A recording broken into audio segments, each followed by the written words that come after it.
Alrighty. Okay, I guess I'll just get started then. How is everyone doing today? Good. How are you doing? You know what? Not bad. It's a nice sunny day, nice and cool. It's not hot, so I can't complain at all. But yeah, I know a few of you guys here are have been agents with KW for a while. I know there's a few people here that are new. Have either of those, any of those new agents, have a chance to jump into opportunities at all, or do you even know what opportunities is? No, not really. Okay. All right, I'll just go ahead and just preface it. Opportunities in command is your sales pipeline. That so any leads that you get that whether they're 12 months out or buying immediately, this is a section in command where you can organize all of those leads in whichever category suits your business. So I'm going to share my screen real quick so I can show you what I'm talking about. Share sound. I don't need to share sound. Okay. So if you log into command, there's a left hand side right here, home, and you scroll all the way down to this thing that looks like a handshake. This is opportunities. So you'll see that there's three categories: listings, buyers, and leases. We don't really deal with leases in this office, so I'm just not going to go over that. Um, but I'll predominantly stick towards the listing side because that's what tends to have the most steps, and you can put in some more details there. All right, so let me move this here. 1 second. There we go. Now I can actually see the right side. Okay, so on the top right, you see the button called Create Opportunity. As with anything in command, they recently implemented this guided tour. So if you ever need like a quick refresher on how to go through things, you can select these and it'll guide you through through that as well. All right, so I'm just going to go ahead and hit Create Opportunity, and we're going to stick for listings right now. So Market Center, obviously San Jose Gateway, unless you belong to two. The opportunity type, this is where you would select what type of listing it is. I'm sorry, the opportunity it is. So it'd be either a listing or a buyer. Owner is yourself, unless you're on a team. Client, you can type in, I'm just going to type in my name. And as you can see, there's multiple test accounts I've used for mine.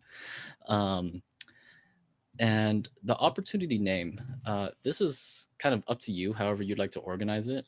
I generally would probably, for a listing, put the address of the home. So you can do like 123 Main Street, Kevin Pham 123 Main Street. Oh, what just happened? Sorry. I think I hit refresh on my keyboard. Alrighty. So 123 Main Street. Custom tags, however you want to do this, seller. You can create these tags as well. So you can say seller tag. Actually, what's going on here? Create seller. There you go. And say this seller is what, 6 to 12 months out. However you like to organize this, however is easiest for you to search these clients up, just so you are aware. But you can also create this in the sales pipeline as well, which I'll show you in a bit. You don't have to put an estimated close date. Commission rate, this is up to you guys. However, whatever terms you guys decide on your listing agreements, I'm just going to put 2.5. And we'll put this in the cultivate phase right now.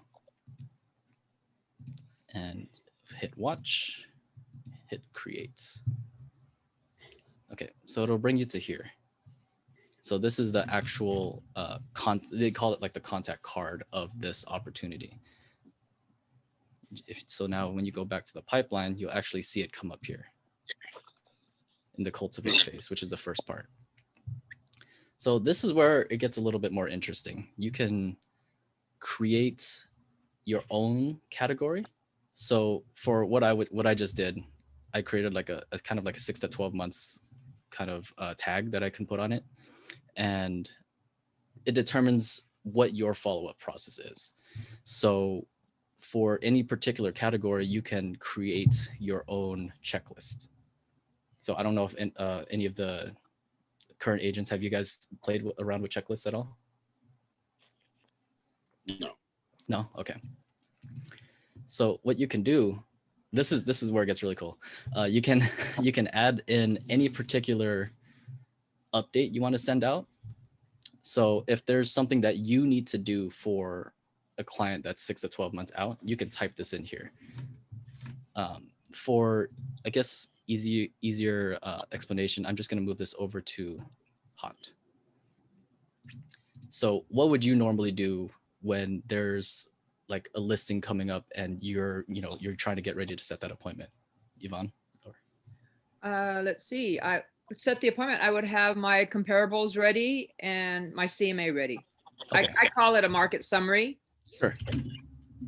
All right. So you can say prepare market summary, and you can set a due date for yourself. So let's say you set that appointment. Your appointment's on the 16th. You'll say you want to set it tomorrow by 12:30. If you hit OK, you can this checkbox over here. This probably will apply more during the actual listing. If there's like things that you do during the listing phase, like get staging set up, take photography, do cleaning, do landscape, whatever the case may be, doing your home inspections, you can click client update, and when that time comes, if it's check marked off on your side, it'll send them an update saying, hey, we finished this. So you can have it set up to be a daily update, you can set it to be a weekly update, however you'd like it to be. But for now, this is just going to be for you. When you set this task here, it comes up in your task manager as well. So it's an easy way for you to keep track of things that you need to do as well. So I'm just gonna hit save. So prepare market summary. What else would you do? Before the appointment? Yeah, before the appointment. I would go view the neighborhood. Okay. Now you don't have to have it, listed out like this. If this is something that you can put into one, and this is something you just do like one after the other, just put it into one task box. So that way, you know what you need to do. But this helps if it's tasks that are spread out. So saying, you don't have time to view the neighborhood tomorrow. Let me try to view it on the 15th instead. And that'll come up in this checkbox. So that's just an example of some things you could do for this. So you set that appointment, right? So, you get a call from Kevin. He says, I'd love to meet 16th, say 4 p.m. Great. So what we're going to do is click and hold this, and you can move it directly over to appointment. Okay. Now what that's going to do is move it out of the cultivate phase, because we're not in the cultivate phase anymore. And now we're on the scheduling. And I can move it over to scheduled. And like I said, you can arrange these any way you want. Personally, I would have probably just removed this scheduling part and just keep it in the cultivate phase. So that way, when you move it over, it's a scheduled appointment. And whether it's a scheduled appointment or not, you can move it over to kept if you guys actually met. So that's what I mean with the checklists that I was talking about, Yvonne. So you can adjust it any way you want there. So you schedule it with Kevin, you set up your to-do lists, and you go over there and you actually meet with him. Say, great, we met, we take the appointment, you signed the listing agreement. What would you do after that? So that's kind of the flow of opportunities and these checklists. Especially once you get that listing agreement signed, you have a ton of things you need to do, like I said before. So any questions on that?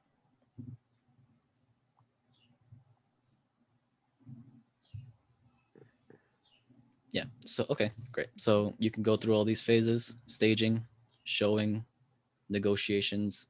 Legacy, I'm not quite sure what it is. I think it was something that was brought over from the previous update to command. But like I said, moving over to staging, and then once they're done with staging, you can move it over to showing. And then as you're showing, negotiations. So part of those checklists can be, making sure the staging is correct, painting's done, flooring is done, any of those those subcategories that you can go over. And just gonna go through some of these as well. So once you get an offer accepted, you're in escrow. And inspections, appraisals, financing, clearing to close. It's all pretty self-explanatory.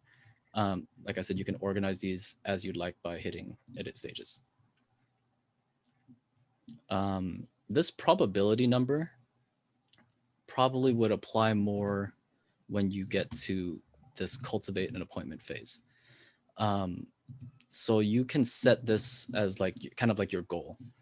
When you have a lead that comes in, it's a say it's a warm lead, someone's kind of thinking about looking on the market, saying we probably want to keep in touch, can you reach out to me a little bit later on. This is kind of your percentage of conversion of going to the next stage.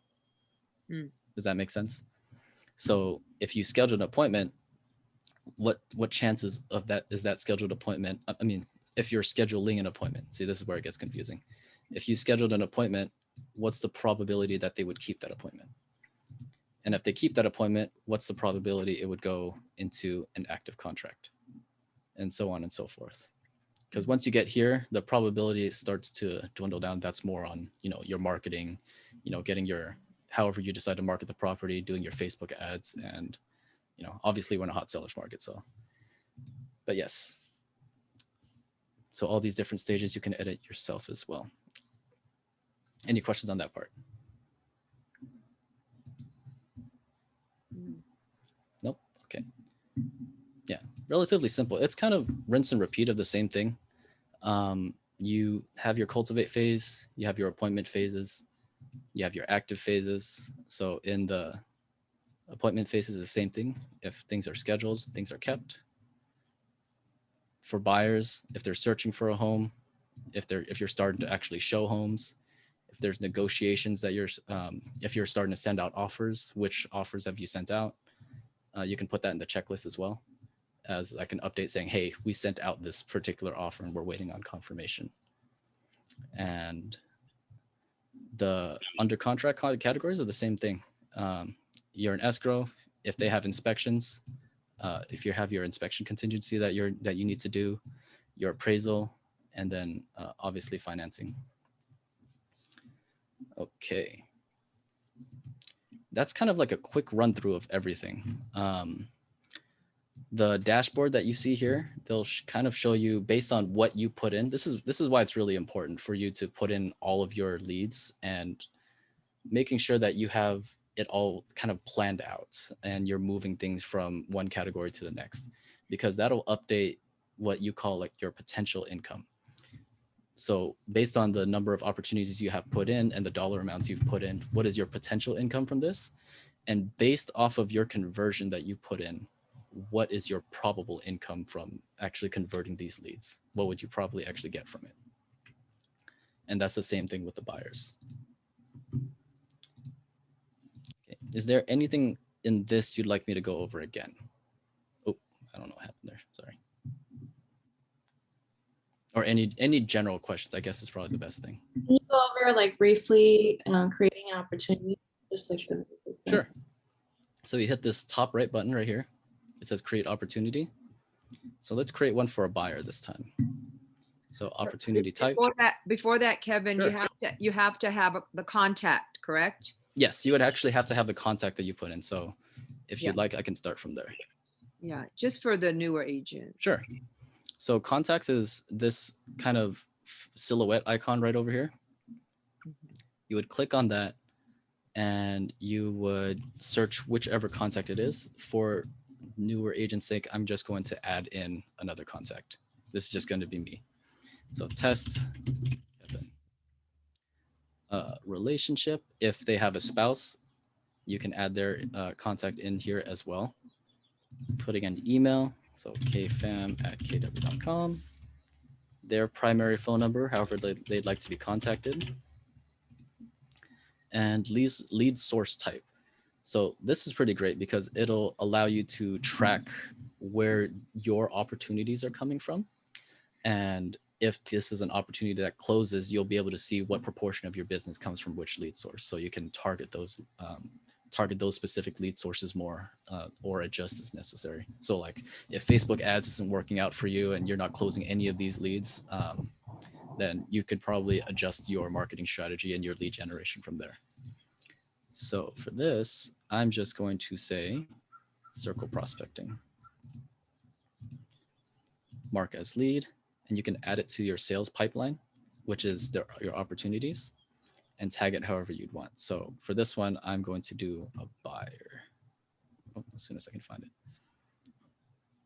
And for all of us detail-oriented people, you can color code this however you want and put in as many custom tags as you want as well. So, I don't know why it's not coming up. There it is. Buyer. And then you just hit create.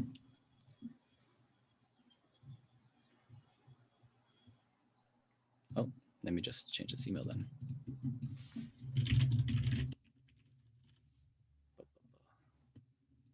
Okay, I guess not. Let's just do this. Okay, so now you have that contact created. So if I try to search test Kevin, here it is, and it'll come up here. So depending on where you are in the kind of cultivating process, you can, if this is like a buyer, you can add neighborhoods that specifically what they're looking for. So if I'm, this is kind of where I'm located. Oh, sorry, you can click on this, find on the map, San Jose, California.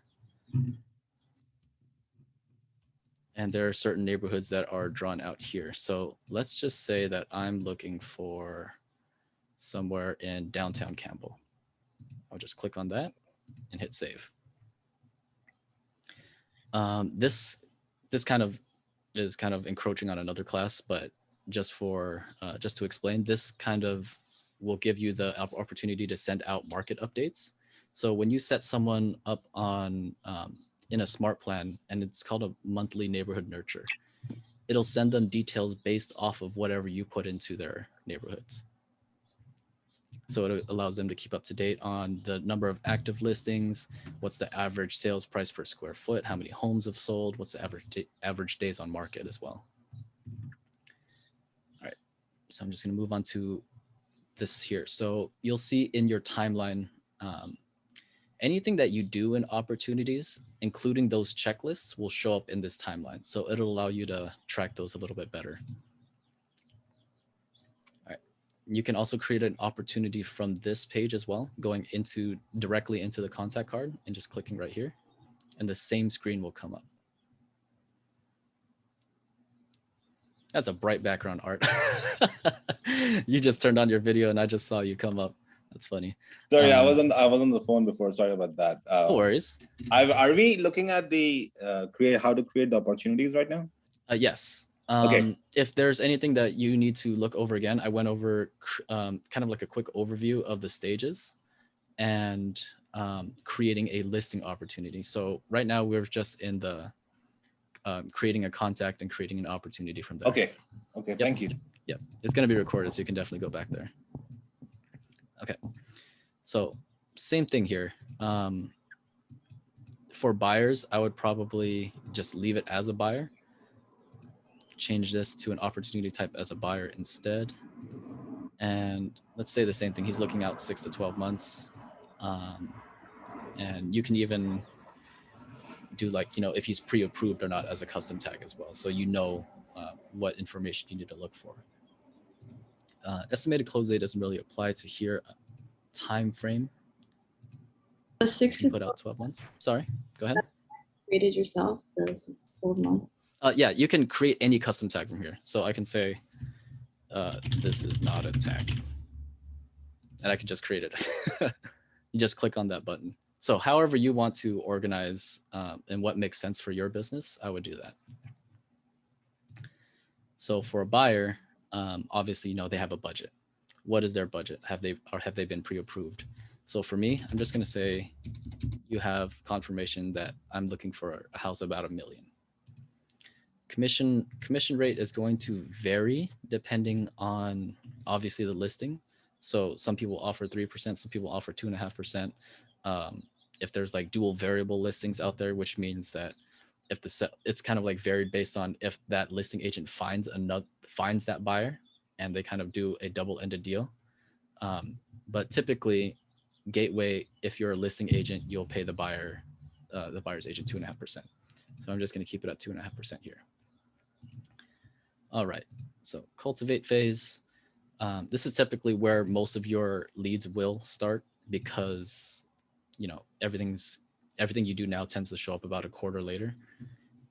Unless you're looking for a buyer that's like, you know, I need to buy right now. I'm jumping into the market. And in that case, you would switch it directly to active. And he is searching or showing homes, or you're showing them homes, or they're still searching for homes. I guess the difference between these two, it would probably be more of if they, you know, if you sent them listings and they haven't really seen anything they liked, like in an email, like an auto drip email. But the moment they say, hey, I like this house, let's go set up a time to see it, then I would probably set it to showing. So I'm just going to keep it at searching for now. Okay. And you'll see it come up right here.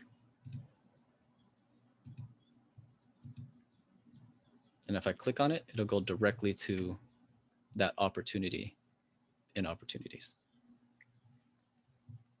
All right. So now that we've kind of gone through how to create it, let's just go through the actual contact card for opportunities. You can set up the buyer profile. What this is your app association with your clients. So if you have a buyer that's downloaded your KW app and it's branded to you, this is where it'll come up. And if they are, if they have downloaded it and it's branded to you, in the contacts, you'll see like a green check mark next to their name. And you'll be able to like even filter out which clients have downloaded my app, and you can send out like a specific email to them or target them in any kind of marketing. The documents and these parts are more for your transaction coordinators. I don't know how far you would probably want to go into this, but this is where all of your documents would be uploaded. So like your pre-approval, your proof of funds. When you start a transaction, there'll be another folder for that specific offer that you're putting in. If the offer was accepted by the listing agent, then that's where all that documentation would go. If you have any questions on this, Christina definitely, you know, she's a top-notch transaction coordinator, can definitely go over this with you. Say you don't have, if you don't have someone in contract yet, but you kind of just want to track their offers, you can hit add new offer here and say initial offer 123 Main Street. Now the benefit to this, it might seem strange to log all the offers on a buyer side, but it kind of allows you to keep track of all of the offers that you've submitted. And with that, all the details of that offer, right? So if you're working with a buyer who's, you know, doesn't really understand the current market, doesn't want to, you know, remove contingencies and whatnot, or there's a specific term that they want to keep in their offer, like saying, you know, I want to keep my loan contingency or something like that, or I want a 21-day inspection contingency. You would put those details into here and say, you know, time and time again, your offer keeps getting rejected and keeps getting rejected over and over again. You know what, let's take a look at what the commonalities of your past offers were. And you can, you know, you have this data here. So you can bring it up and show them like, you know, this is what it looks like that we've been kind of getting beaten out on, because every offer we've come up again, it's you know, it's either cash or it's non-contingent, or they have a shorter inspection contingency. So it's a great way for you to leverage data for your clients, if, you know, especially for those difficult ones that don't want to adjust. I know that's kind of complicated, but any questions on anything?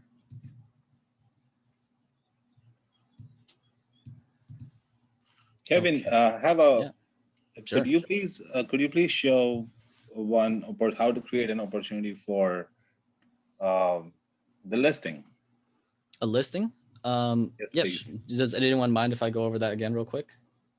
I have it in the recording, but you did. Oh, okay. Yeah. Sorry then. No problem. It's essentially the same thing as the buyer side, except you just change it to from.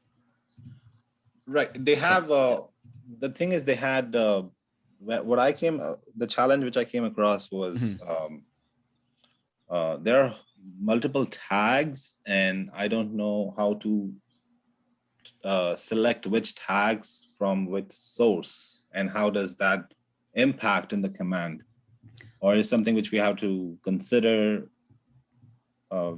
at our end, you know? Yeah, of course. So you're talking about the custom tags right here, right? For custom tags, I think we select, let's say he's going to be seller. Yeah. But there is another tag after which we create. I think if we go click on client, so that's where the name of the client Sure. pops up, right? Okay. Yep. Now custom tags, if we click on the drop down menu of custom tags, what the tags which you have, like buyer, seller, 6 to 12 months, I don't have these tags. I have some inbuilt different tags, and that's what I was confused about, like which tags to select. Okay. These are custom tags, so you can create whatever tag you want. So if I wanted to say that this is a seller, which is what I clicked, right? Okay. In San Jose, looking to sell in the next 3 to 6 months. I see. I just create all those tags. Created these tags. Okay. Yeah. So really simple. However you want to organize your business is how you would create these tags. The commission rate, is it the whatever you agree on in the listing agreement? What's the proportion that goes to you? Just to us, not the total proportion. Okay. Okay. Like it's not like between 5 to 6. It's like 2.5 to 3%. Right. Okay. Okay. Yeah, because keep in mind that what you're doing here is setting up the commission rate for your gross commission income, which is right here.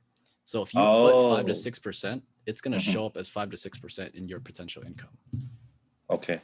And the phase for that lead would be there. I mean, one is the cultivates, of course.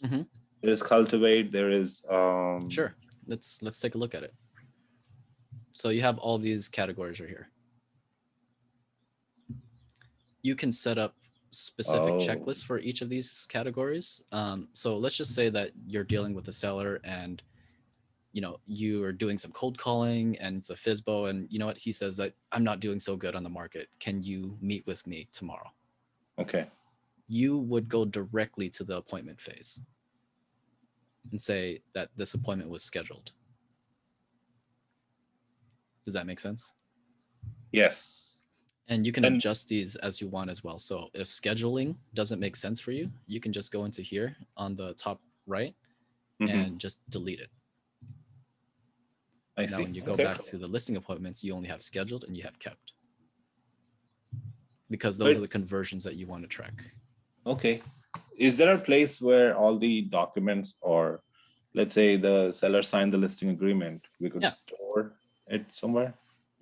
That would be directly in the opportunity. So what we're looking at right now is the opportunities pipeline. So if you wanted to look at that in particular, you would go into all of opportunities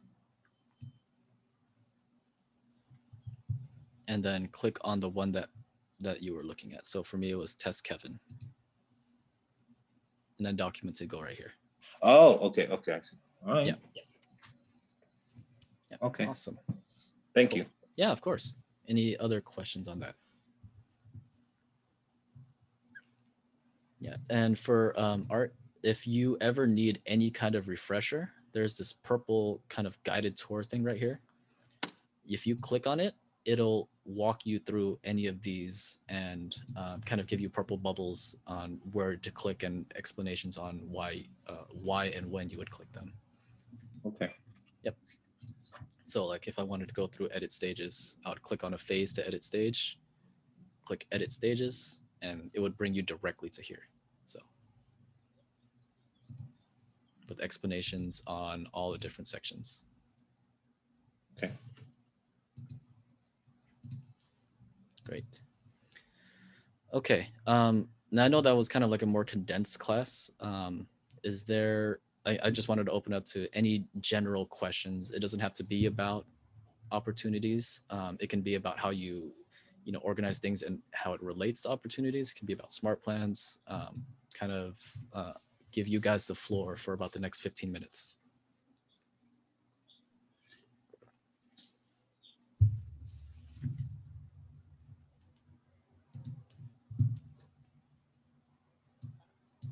I have a question regarding the amount of information you have regarding your client. If you have only a phone number or only an email without a phone number, you don't have an address, many detailed, essential detailed informations are missing. What do you categorize that? Do you put it in the general prospects of your clients, or do you have them in a different category because they are not complete information? You have no complete information of their. Okay. So what you would do when you're doing your prospecting, however you come across these people, I would include that in your initial kind of prospecting phase. So when you create that contact, you put in the information there. The contacts that I pulled up is kind of just all test ones, and I've been trying to just use like various different emails that I had, and my phone number obviously. But you would, I'm not sure if that answers your question. No, actually, my question is, many contacts that I get from different sources, they don't have all the information. They don't have an email, an address, a telephone number. They have either an email or a telephone number. Okay. They might have an address and they might not have an address. Okay. So for those contacts, how do you, how are you generating these leads? Well, I've been, doing too many things. I am buying those through Land Voice. And before that, I was with Elevate. But the leads that they were giving, they're not always complete information. I don't receive complete information regarding the people. So. Okay. All right. So that's going to be more on, what is your follow-up process for all of these leads, right? So if these are leads that you're getting from this specific company, however, what's the best point of contact for them? If they only give you an email, send out an email. If they give you a phone number, perfect. Give them a call and say, introduce yourself. Hey, my name's Elsie, with Keller Williams Realty. Just wanted to see how I can help, however your follow-up process is. Help with your real estate needs, because however they're getting these leads, are they, I guess, considered qualified? I'm not familiar with Elevate or Land Voice, so I'm not sure how that works with them. But in any case, you would try to reach out to them and try to fill it out as best as possible. But in the end of the day, that would be your follow-up process, right? So if you're able to actually contact and connect with these leads, and they agree to, let's just say they're looking out 6 to 12 months and they agree to keep in contact with you. Great. What's the best way to keep in contact with you? Is it okay if I follow up with you every month? Is it okay if I send you like a market, a monthly market update, just so you can be aware of what's going on in your neighborhood, or at least the area that you're looking to buy?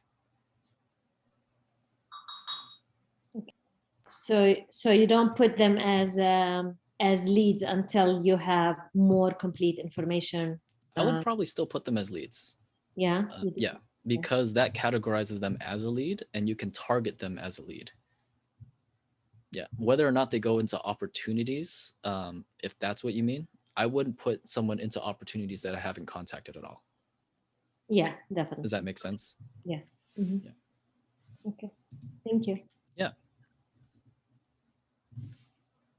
Any other questions?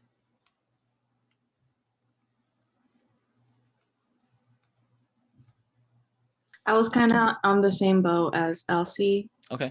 I asked the same question, but you already got it covered, so thanks. Okay, of course.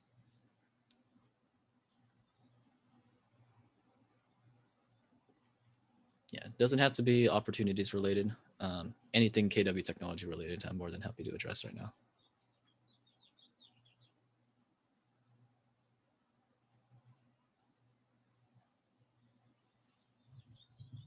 All right. I mean, I don't want to take up too much of your time, so just give it a few more seconds if anyone wants to jump in. If not, we'll just go ahead and Kevin, I have a question. sure. Is there a way we could email, email blast or mass email our connections in command? So there's a few do not like I guess spam regulations going around that right now. As of right now, I know you can only email 50 at a time. And the reason for that is people don't want you to be mass emailing, a whole bunch of different people because it can be considered spam and it increases the likelihood that you would get they would hit that unsubscribe button. And the way it works here is if they hit that unsubscribe button, they're still kind of working out the kinks on the back end because of coding issues. So as of right now, if they hit the unsubscribe button on your email, they will no longer receive an email from you. What if they just delete it? Deleting is fine. But like first time, let's say if they received the email from us and they didn't even open the email, they deleted it. Yeah, that's so perfectly second time when the email goes to them, that would be directed to the spam, or would it hit their inbox? I think this is something which is different than command question. I mean, it's if you know, kind of related. Yeah. But these are, if you're talking about emails that are you sending them through command email or are you sending them from your Gmail account? From my Gmail account. Okay. Yeah. So in that case, it would just be an email from you to your client. So if you're asking if you can email the database and use KW command, that's a different question. In that case, you would be subject to that particular limit. Okay, I think, okay, let me rephrase my question. I think it's regardless of command or our Gmail we use, whenever, if you know, whenever we send the email to the clients and they didn't read the email and they delete it. Second time when we send the email from the same source, either from command or from our Gmail, would it flag that second spam? time, yeah, it's most likely going to go into the spam or it's going to go into the inbox. I personally think it would go into the inbox. Okay. The only time it's really flagged as spam is if it's Google has their own kind of algorithm on what they calculate as spam. So if it's a general, like a very, real estate email, I don't think it would, because I get emails from real estate agents all the time that I've deleted over and over again. And they still haven't gotten to spam. So, but yeah, it's not quite sure if that helps, but yeah. Okay. Thank you. Okay. Anything else?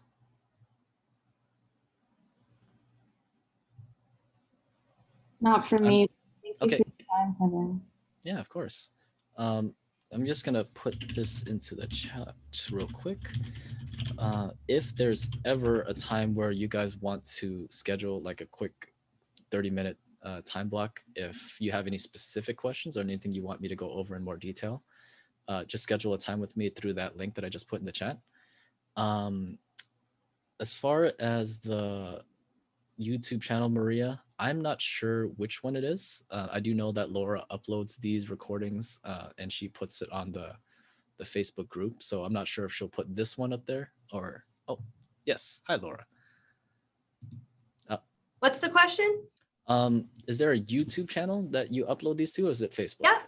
Okay. Yeah, we have our, let me see if I want to tell you the exact name of it, but it's the KW San Jose Gateway. Let me just make sure it's Keller Williams San Jose Gateway. Keller Williams San Jose Gateway. Okay. Is Maria asking that question? Yeah. And let me see, am I still, I don't think I'm a host anymore. Nope. Oh, no. I would show you guys, but I can't share any longer. So it's Keller Williams. The YouTube channel is Keller Williams San Jose Gateway. And we always, and Lauren uploads to that list all the time, to that YouTube channel. Yeah. Okay. As of right now, I think I only have 2 videos. And then there's another one that's going to be coming up. But if there's a specific class that you want to look up, just let me know. Send me an email. Let me put in my email here. And then 8. Okay, and that's my email and my phone number. I typically respond better to text than email, to be honest. So if there's any questions you have, I can direct you to a better video if I don't have one already uploaded, or you can set a time with me on that Calendly link. Yeah, no problem, Stephen. I'm sorry if that was kind of all over the place, but it was kind of... That's what they wanted to hear from you. Right. So thank you, Kevin. Yeah, of course. Alrighty. I will see you guys on the next one. If there's any questions, just reach out. Thank you. Have a lovely day. Thank you. You too.